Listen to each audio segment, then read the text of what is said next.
Okay, welcome back to all of you who have been listening to the podcast, and also a warm welcome to anyone who is listening for the first time. For today's episode, we're going to shift gears and talk in a focused way about business building and marketing. And I say in a focused way because the truth is that this entire podcast, every single episode, is about business building and marketing. How, you might ask? How is a podcast about learning world-class coaching and transformational skills about business building and marketing? Well, the answer in my mind to that is easy. The best and the cheapest marketing strategy in the world is to have very happy and satisfied customers who are so thrilled with the work that you've done together that they re-sign with you over and over again, and also tell all of their friends about you, which equates to the strongest referrals that you could ever get. The other thing about becoming the best of the best when it comes to your coaching and your transformational skills is that when you do stellar work with your clients, and when you see that you are truly co-creating results with your clients, you become more confident in your work. And when you become more confident in your work, you're much more willing to be seen and to market proudly and boldly, all of which are very good for your business. And all of these reasons that I've just mentioned are why I have been able to build such a thriving and successful business over the last 2 decades. A business where many of my programs fill up behind the scenes without me even doing any outreach to the public. A business where I know I can count on clients re-signing and also referrals from happy clients to fill many of my openings.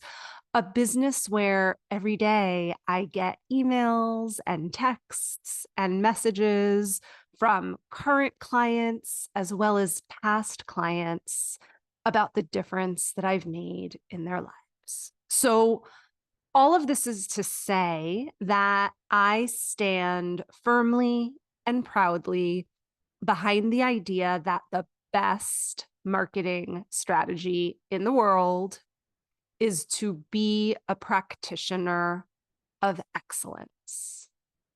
And this is exactly why most of the work that I do is devoted to training you, coaches and therapists and transformational practitioners, to be the best practitioners that you can be. That being said, even when your business mainly runs off of re-signs and referrals, marketing is important. We can't get around it, unfortunately. And knowing how to hold effective and ethical sales conversations is a piece of that. So, what do I mean by ethical and effective and ethical sales conversations? Well, unfortunately, in the coaching and transformational industry today, there are some sales and marketing practices that I would say, and I know many of you might say, are kind of unethical. There is, for example, false marketing promises that are being made. There is manipulation. There is a lot of pressure to buy. And I know that if you are a practitioner and a human like me, it is vital for you to know that when you lead sales conversations or really do any kind of marketing, it is vital for you to know that you are being ethical. And to take it a step further, if you are like me at all, you would probably rather hold yourself back from having sales conversations than have those sales conversations be unethical. And, you know, some people, they can start to think that either a sales conversation can be effective, can help me, right? Convert people to clients, or it can be ethical, but it can't be both. And then what happens? We don't market because of that, right? We hold ourselves back. We stay hidden. We stay small. We don't make the offers, or we have the sales conversations, but we're like so worried that we're not really in our power and in our strength. And then we don't make the aligned sales. And I want you to know that you can be both effective as well as ethical in your sales processes. You can lead incredibly empowering sales conversations that by the end of them, the people that are meant to work with you are ready to work with you. They're putting down their money. And you can do this in a way that is trauma informed, that is not manipulative, that is not pressure filled, that is not dishonest. And in our episode today, we're going to look at some of these pieces. And what I want to share just further on this piece is the key to all of it, the key to being effective as well as ethical in your sales conversations and really in all of your marketing is to use and translate and apply your coaching and transformational skills into the sales conversations. One of the reasons that I am so masterful and effective at sales, and that so many of my students are so masterful and effective at sales and ethical and trauma informed at sales, is because we translate our coaching and our transformational skills into those sales processes. So if your coaching, if your work with your clients is ethical and effective, then your sales processes can be as well. If in your one-on-one and your group work, you are masterful and effective at supporting your clients to make decisions that are aligned for themselves, then you can lead a fantastic sales process. So I really want you to know that this is possible before we get to the different elements of an effective and ethical sales conversation. And I've got 7 that I want to share with you today.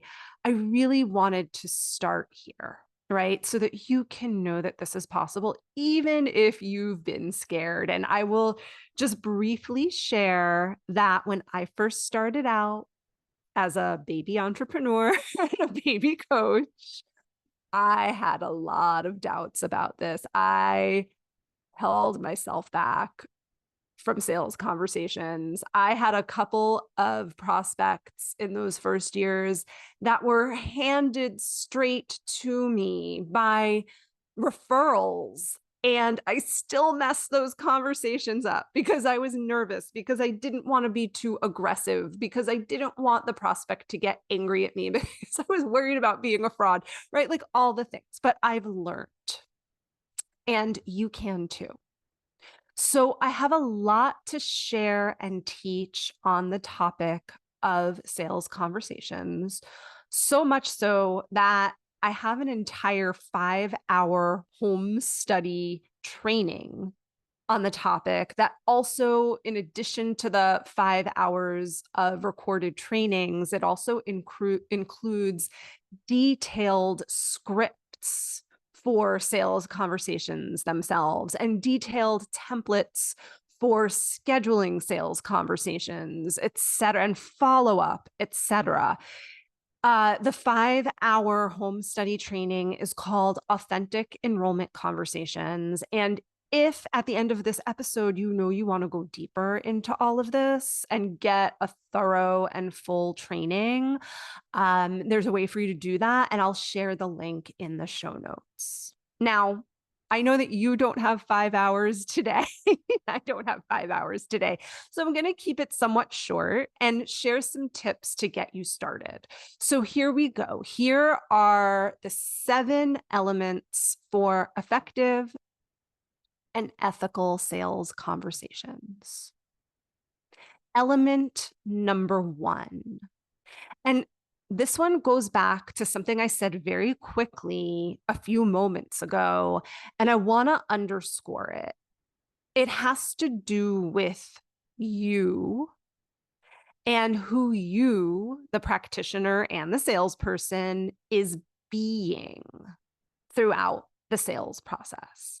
Because who you are being, whether you're in session with someone who is already a client or you're in a conversation with a prospect, who you are being is key to supporting your client or your prospect. And when I say who you are being, of course, a lot goes into that. It's the sum of the beliefs and the energy that you bring to the sales conversation. It's about the fears that you may have, like not being good enough or not wanting to make a prospect angry or being worried about not being ethical. And when I teach sales conversations in detail, we go deep into each of these inner pieces around who you're being. For today, I want to hone in on one of those pieces. And this is a really, really helpful mindset and belief piece, a mindset and belief piece that will help you to be both effective and ethical in your sales conversations. And it's this: when you are leading a prospect through a sales conversation, understand that your purpose in the sales process is to support your prospect to make a decision that is aligned for them. And the decision that they're making, of course, is whether or not it is aligned for them to work with you right now. And I want to point out that when you go into this mindset that your purpose in all of this is to hold space and to support your prospect to make a decision that's aligned for them, when you go into this mindset, you don't have to feel like you need to convince anyone or impress anyone. You don't need to feel like you have to push. You don't need to feel like the sales process is something icky. And that's because you know that it's your job to simply hold the space, to ask the right questions, to make powerful reflections, to create powerful awareness so that the human being in front of you, your prospect, feels empowered, feels connected to their inner knowing, feels connected to their deepest desires, and also so that your prospect understands enough about working with you so that they can make the best decision for themselves. This mindset, this idea that it's not your role to convince or push or do anything other than support the prospect to make a decision, it can be game changing for sales. So please don't underestimate this first element and also the inner pieces, right? Because your mindset, your soul set, your energy, your beliefs, all of that are key and big parts of being able to make a sale with aligned prospects that are ready. Okay, let's keep on going because there's still a lot to share today. Let's move on to the second element for an effective and ethical sales process. And here it is: honor and acknowledge exactly where your prospect is. Honor and acknowledge exactly where your prospect is. This is one of the key pieces to being able to make a sale when someone is aligned. And in short, there is a lot to say about this. There are many nuances and details and ways of honoring and acknowledging exactly where your prospect is. But in short, what I want to say is this part of the sales process is about taking time to ask questions, make reflections, co-create awareness so that your prospect can really see very clearly with love and honor and compassion where they are right now. Because where they are right now, there may be many wonderful things about it. And there are also things about where your prospect is right now that they don't want to be, that they are maybe frustrated with, that they would like to change. And in a sales process, you want to have the space to acknowledge those places, right? The places where the prospect is frustrated, where they don't really love what's going on, where they would like to change. The key here, the way to make it effective and ethical, is to activate this with honor, with love, with respect. So much of the, we can call it unethical marketing and sales out there, they activate the gap. It's usually called activating the gap, where you kind of help your client get clear on where they are right now that they don't want to be. But what's missing is the honoring part of it, the not activating shame around where a client is right now. What's missing from the ethical version of this is helping your client have compassion, or your prospect, I should say, letting your prospect know that it's normal to be in this place, that there's nothing wrong with them. And to really hold them in all of it with love. In the Sacred Depths Transformational Practitioner training, one of the many creating awareness skills that we learn is called honoring what is. And it is one of the most important coaching transformational skills you can have. And it's also one of the most powerful sales skills you can have. Okay, let's keep on going because I still have 5 more elements I want to share about effective and ethical sales conversations. The next one is as follows: make time in the sales process to hold space for your prospect's authentic vision. Make time to hold space for your prospect's authentic vision. In order for someone to be willing to buy from you, in order for someone to be willing to invest money, time, energy into the work with you, they need to have goals and a vision that they really desire, right? That really speaks to their heart. That's really worthwhile and important for them. And so, as part of the sales process, you want to hold space, you want to ask breakthrough questions, you want to make powerful reflections so that your prospect can really get clear on and in an embodied way see their vision, see their goals. In Sacred Depths, we spend a lot of time on the coaching and transformational skill of visioning, which is what you would want to apply here into the sales conversation.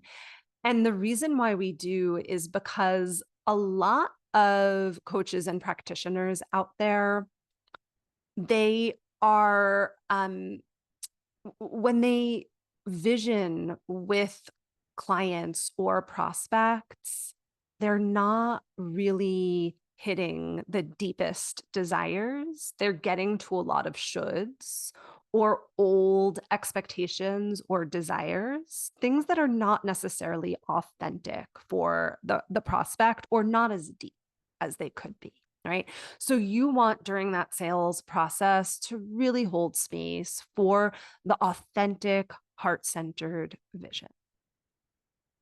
And then that leads us to the next element, element number 4 of an effective and ethical sales conversation. So at this point in the conversation, you've established where your prospect is in time right now, right? That was element number 2, honor and acknowledge exactly where your prospect is.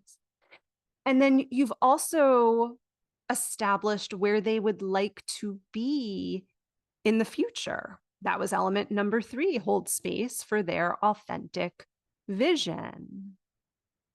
So at this point in the process, what you want to do next is paint a picture of how your prospect can get from where they are now to where they want to be with your support. And this painting of a picture of how they can get from where they are now to where they'd like to be with your support, it involves a couple of things. So the first thing it involves is sharing a couple, not too many, but a couple of the pieces that the two of you would work on together should they say yes to working with you. This is really important for the following reason. Another thing that's required for most humans to decide to invest their money, their time, their energy into something. So like we said earlier, they need to really want the vision. They need to have aligned goals. But the other thing that someone needs in order to invest in their goals and in their vision is they need to believe that it is possible for them to achieve the vision or the goal. If I don't believe that it's possible for me to achieve a certain goal, I'm not going to invest in it, right? So, painting a picture of how, if the two of you work together, what the two of you will work on to accomplish the goal helps bring a prospect more to believing, oh, I can do this, right? Because they can see the step by step process, or at least some of those steps that are going to get them there. Now, this is a little bonus tip. The other thing a prospect needs in order to believe that they can accomplish a goal with your support is they need to believe in themselves, right? So when you paint that picture of how you'll accomplish the vision together, that's one way of them believing that they can accomplish the goal. But the other thing is that in the sales process, you actually want to point out to your prospect what they have inside of themselves, what they already know, what skills they have, what brilliance they have, what capacity they have that lets you know they will be able to achieve their vision, right? So many of the unethical sales people out there, they're all about just breaking down the prospect, showing the prospect everything they don't have, all of the inadequacies, right? In the hopes that the prospect will think, oh my gosh, I really need this person's help. The ethical way of doing this is, as we said earlier, to honor where some of the deficits are and normalize them, but at the same time, build the prospect up honestly to help them see what they have inside of themselves that can help them create what they want. What a gift, right? Even if the prospect doesn't end up buying, which of course we hope they will, but even if they don't, what a gift it is to just give them this, right? So that they can see what they have inside of themselves.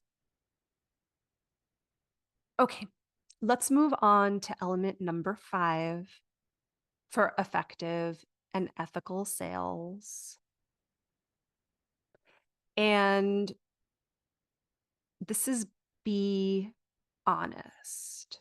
If you want to be ethical, you've got to be honest about your marketing promises. And there's lots of different ways we can define this, but here's how I want for today, for this podcast episode. Here's the one piece I want you to take away from this. Be honest about the amount of time and effort that it takes to achieve the vision.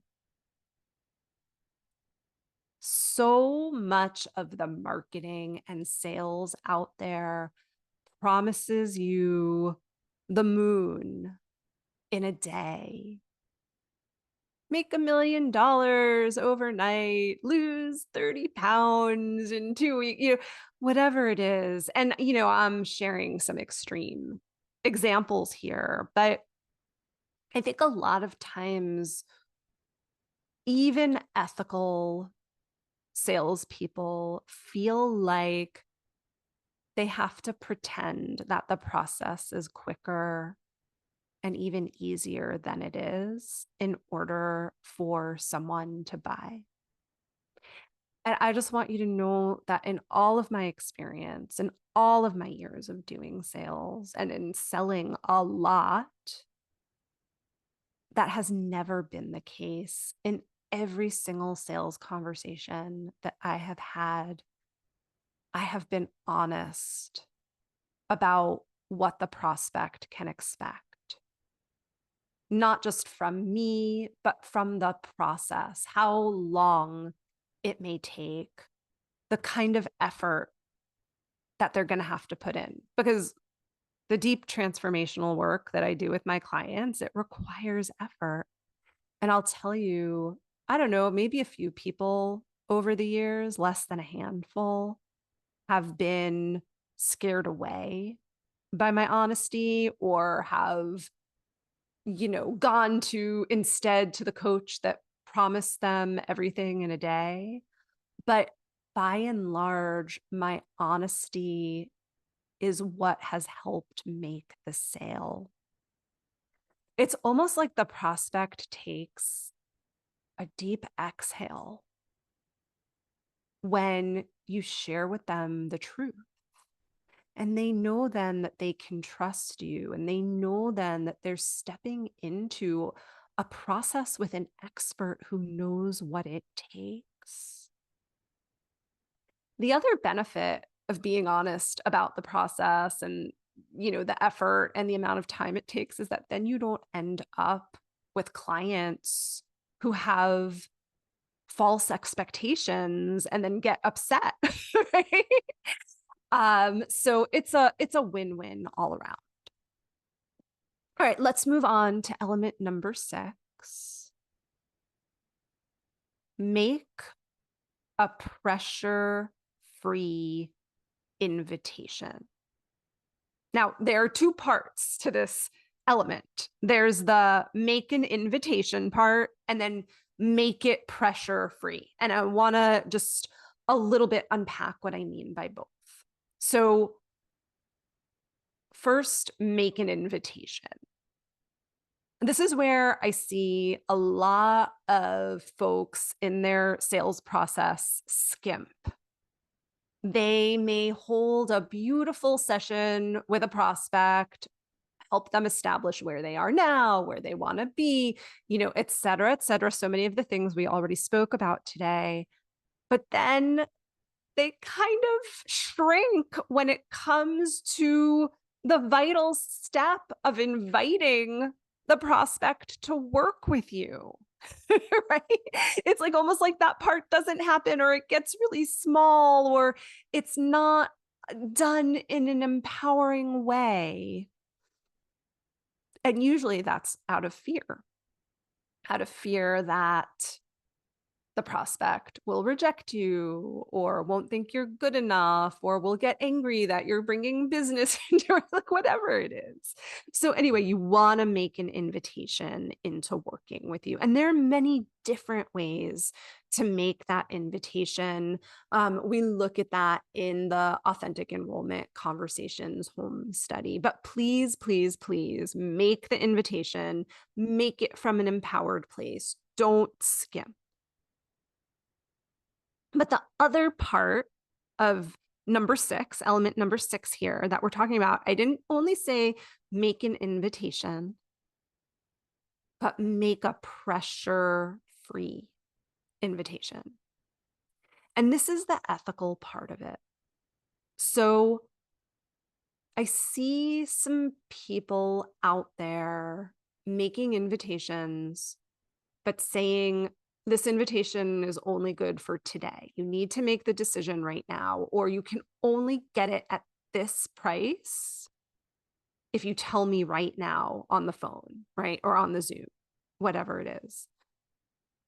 And what this can do is really take a prospect out of their own inner wisdom, and it can actually block them from the big piece we spoke about earlier, making a decision that's aligned for them.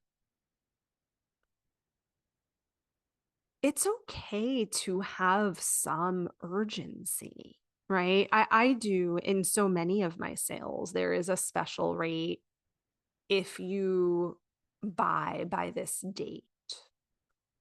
In one-on-one sales conversations, it's often, I usually go through a 2-call process, not a 1-call process. It's often, by the time we speak next, there's a special rate or something like that. A little bit of urgency can help someone make an aligned decision instead of dragging their feet.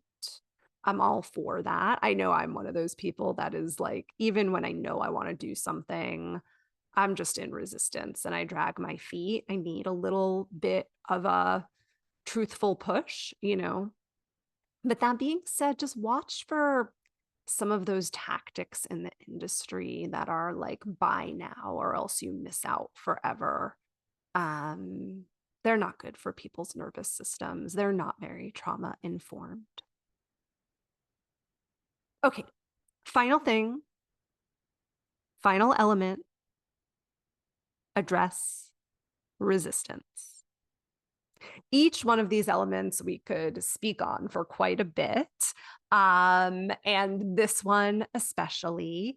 For right now, I'll just say, and I kind of mentioned it a moment ago, even when a prospect is aligned, they really want to buy, they know you're the person, they know it's the right time, it's all like all the stars have aligned. Even then, because of fear, sometimes prospects can drag their feet or they can come up with reasonable seeming excuses of why they can't, etc. Now, we never want to convince prospects. We never want to take a lot of effort to pull someone over, right? To buy. But we do want to address resistances, concerns, etc. If we don't, then they're kind of like the unspoken fears that can hold someone who is aligned and ready back from actually saying yes. Okay, my friends. So, of course, there's so much more to this big and important and rich topic of effective and ethical sales conversations. But I hope that the little mini dive that we did into it today was really helpful and really valuable. And I hope that, well, first of all, I hope that you took a lot of notes on the episode. But even more, I hope, and this is why I decided to put this episode out there, I hope that it's been inspiring for you. I hope that if you've been holding yourself back from having sales conversations, or if you've been showing up for sales conversations, but not in your full, beautiful, brilliant, empowered, warm, loving self, that this episode is going to help you get closer to that, because that is what I want for you. Okay, as a reminder, I will drop in the show notes the link for the 5-hour home study on authentic enrollment conversations. Hundreds and hundreds of people have been through that program, and they tell me the ROI on it is through the roof. So that is there and available for you if you'd like it. And then the other thing I wanted to just mention before we close is coming up in September, but it's not too early to get your tickets, especially because there is an early bird rate. Probably one of my most beloved retreats. I haven't done it in a long time, and I'm bringing it back because people have been asking. It's called The Art of Client Transformation, and it's 3 days online where we go deep into coaching and transformation skills to help turn your clients into lifelong fans who come back to you over and over again for more, who refer everybody they know. In these 3 days, you also learn a lot about yourself. We do deep inner work on your own fear. Um, it's it's just incredible. Anyway, there's a special early bird rate on that 3-day virtual retreat right now, and I'll drop the info on that in the show notes as well. As always, I hope that you really enjoyed and got a lot of value from our time together today. If you are loving this podcast, it would mean so much to me if you were to let your friends know or post about it on social media. I would love for this podcast to be in the hands and minds and hearts of anyone out there who can use it and use it for themselves and to do more good in the world.